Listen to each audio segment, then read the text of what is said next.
கர்த்தருடைய பரிசுத்த நாமத்துக்கு ஸ்தோத்திரம்.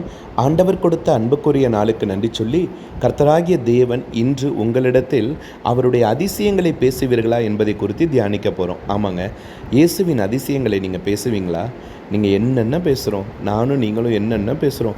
இங்கே பாருடி, அந்த வீட்டில் இந்த பிரச்சனையா, இந்த வீட்டில் இந்த பிரச்சனையா, அந்த குடும்பத்தில் இந்த பிரச்சனையா, பக்கத்து வீட்டு பையன் ஐஏஎஸ் ஆகிட்டான் பாருடி, அந்த பக்கத்து வீட்டில் கையில் காசே இல்லை, ஆனால் திருமண காரியங்கள் அவ்வளோ ஜோராக நடத்திட்டாங்களடி.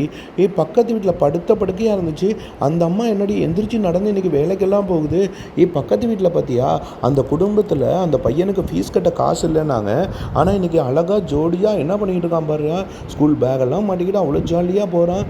எப்படிப்பா அதெல்லாம் நடக்குது? ஆமாங்க, நீங்களும் நானும் இப்படி தானே பல நேரங்களில் பேசியிருக்கோம்.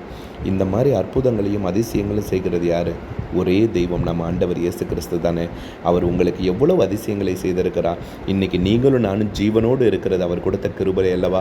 இன்றைக்கி நீங்களும் நானும் சமாதானத்தோடு இருக்கிறது அவர் கொடுத்த கிருபை அல்லவா? நீங்களும் நானும் ஆசீர்வதிக்கப்பட்டவங்களாக இருக்கிறது அவருடைய கொடுத்த கிருபை அல்லவா?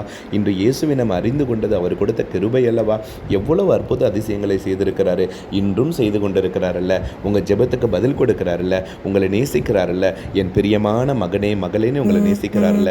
அந்த ஆண்டவர் இயேசு கிறிஸ்து செய்த சகல அற்புதங்களையும் அதிசயங்களையும் அவருடைய அன்பையும் பிறருக்கு தெரியுங்களேன். அதற்காக தாங்க உங்களை அழைக்கிறோம். என் அன்புக்குரிய தேவ ஜனங்களே, ஆண்டவருடைய அதிசயங்களை சகல ஜனங்களுக்கும் தெரியப்படுத்துங்க. ஆண்டவருடைய அன்பை சகல மக்களுக்கும் தெரியப்படுத்துங்க. கர்த்தர் இரக்கம் உள்ளவர் இல்லை, அவர் அன்புள்ளவர் இல்லை, அவர் பாசம் உள்ளவர் இல்லை, அவர் மனதுருக்கம் உள்ளவர் இல்லை. அவர் எல்ஷடாய் தேவன் தானே, எல்ரோயி தேவன் தானே, இரக்கத்தின் சிகரம் அல்லவா, நம்மளை நேசிக்க வந்த மகா பிரபு அல்லவா, நம்மை நேசிக்க வந்த கிருபையை தாங்கி உள்ள தேவ பிரசன்னம் நிறைந்த ஆலயம் அல்லவா. அந்த ஆண்டவரை நீங்கள் மனசார துதித்து அவரை ஆராதித்து அவருடைய அதிசயங்களை எல்லாம் எடுத்து சொல்கிறீங்களா? இன்றைக்கி சொல்கிறீங்களா? என் அன்புக்குரிய மக்களே, இன்றைக்கி சொல்கிறீங்களா? அட்லீஸ்ட் ஒருவர்கிட்ட சொல்லுவீங்களா? இயேசுவை அறியாத ஜனங்கள்கிட்ட சொல்லுவீங்களா? இயேசு கிறிஸ்துவை அறியாத ஜனங்கள்கிட்ட சொல்லுவீங்களா? பாவத்தில் இருக்கிற மனிதர்கள்ட்ட சொல்லுவீங்களா? குடிப்பழக்கத்துக்கு அடிமையாக இருக்கிற மக்களிடம் இயேசு கிறிஸ்துவின் அன்பை போதிச்சு அவர்களை குடிப்பழக்கத்திலிருந்து விடுதலை கொடுப்பீங்களா?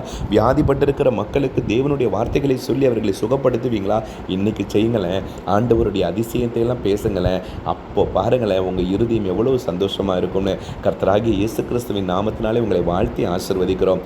இந்த நாள் அவருடைய அதிசயங்களை பேசுங்க. பேசுவீங்களா? நானும் பேச போகிறேன், நீங்களும் பேசுங்க. கர்த்தர் நாமம் மகிமையடையட்டும். ஆமேன்.